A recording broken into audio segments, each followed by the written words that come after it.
thank you so much for opening up your pinball like places. And so tell me the whole story of Cafe One to hear. Yeah, well, kind of got in the hobby of collecting pinball machines probably 12 years ago or so, and it kind of outgrew the house, and it was at a point in time where pinball was kind of becoming to the forefront of people's minds again, after a little lull during the late 90s, early 2000s, and I grew up here in Daytona Beach, so we had the boardwalk when I was growing up as a kid, and it was kind of like a hot place to be and play all the new games between the 4 or 5 different arcades that used to be there that had everything, So I kind of grew up playing all the pinballs and arcades, and just pinball kind of stuck with me. And my career at that point was kind of in restaurants. I kind of always dreamed of having my own little restaurant, so I just got the bright idea of combining the two things together, So here we are, Cafe One, and now Flips. So. Awesome. What's your favorite pinball machine that you ever grew up? Everybody always asks that. I don't really have a favorite, but I will say Whirlwind is probably my desert island pin. Like if they all had to go away and I was left with only one, I'd probably keep Whirlwind around. Yeah, it can be brutal. You can also have a good game, a long game on it. It's just fun. Something about Whirlwind. I just love it. Might be one of those childhood memories of mine. I'm pretty fond of Taxi also. The System 11 games are kind of my jam. I really love that era of pinball. Not to say there's not great new games, but that generation sticks with me. Yeah, Monster Bash is my go-to. Oh, Monster Bash? Yeah, I actually just got rid of Monster Bash, so my apologies on that. Oh, no. It used to be here. Indeed. Awesome. So what made you combine your love of restaurant and pinball together? Well, I kind of was seeing like the I wouldn't say resurgence, but maybe kind of the birth of barcades and things like that. And being in Ormond Beach area here, I wanted to do something like that, but 9 years ago when we started the cafe, I didn't really feel like that was the right time or place. It was happening in Jacksonville and Orlando and college towns and things like that. And Ormond's, none of those things. It's not a metropolitan area. There's not really like a college around or anything like that. The retirement, people age bracket is kind of like the main population around here. So I didn't really feel like it was the right time for that. So I was like, well, let's do breakfast and lunch, which is the hours I wanted to work with my son at that time because he was young. I wanted to be home in the evenings. And I was like, let's throw some pinball machines in here and see what happens, Like worst case scenario, there's no business and I get to play pinball while I'm bored. That didn't happen. And every time they go to Cafe One, it's always packed. We're slamming. Always. Slamming, yeah. I'll be a humble brag about it, but when you have really good breakfast and really good lunch, I mean, just kind of people gravitate towards you.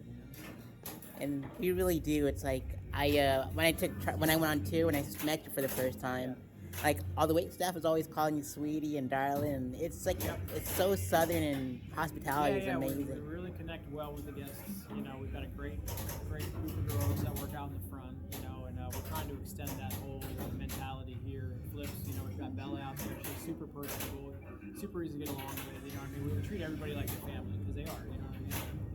They're the reason we're all here doing it. Awesome, good stuff. And what's your favorite recommendation on food and on the menu on both places? It's a tough one too. Honestly, it's kind of what you're in the mood for.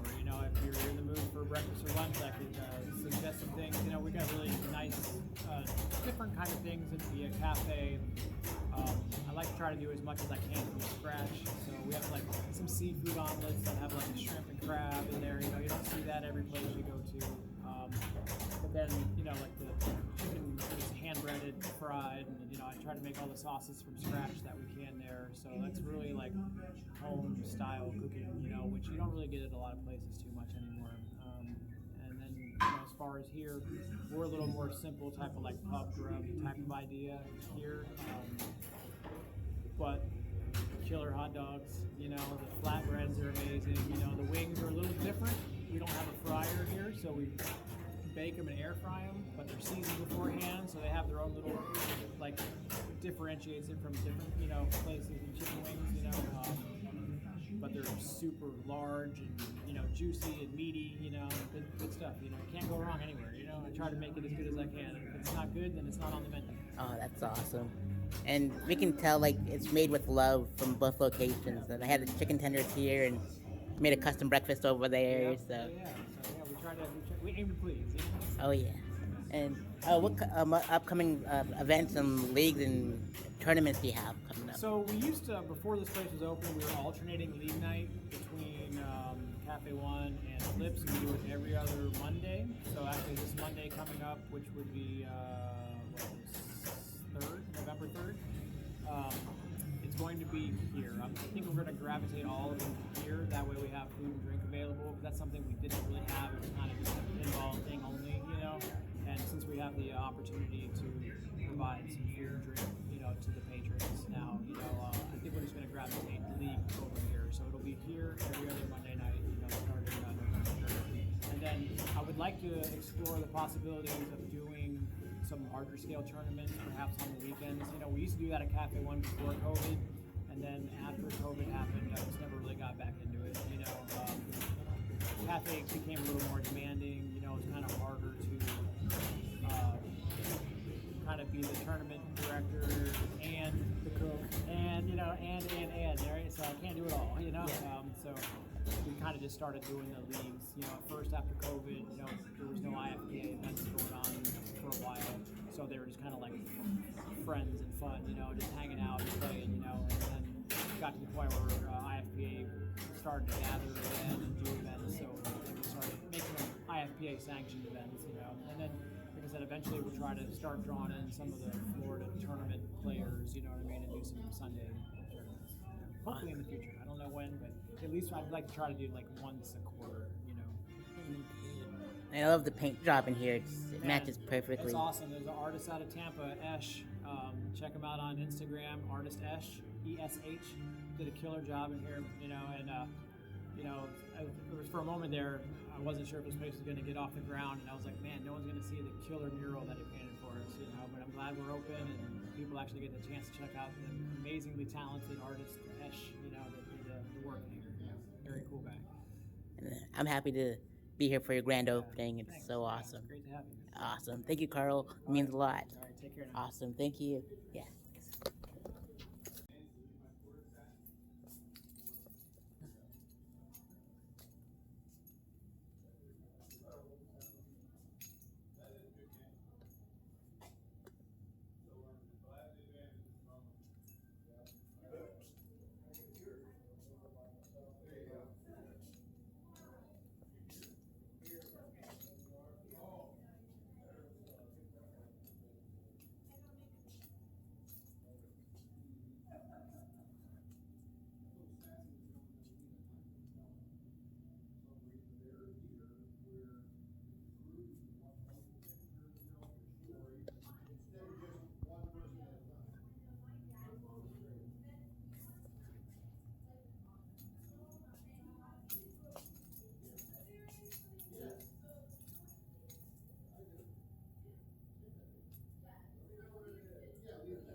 Joe, rehang that. Rehang that thing. I actually do have it on my list, but I'm telling you, it was time on your hands. a 3-hour project to put it up, and we'll get open now.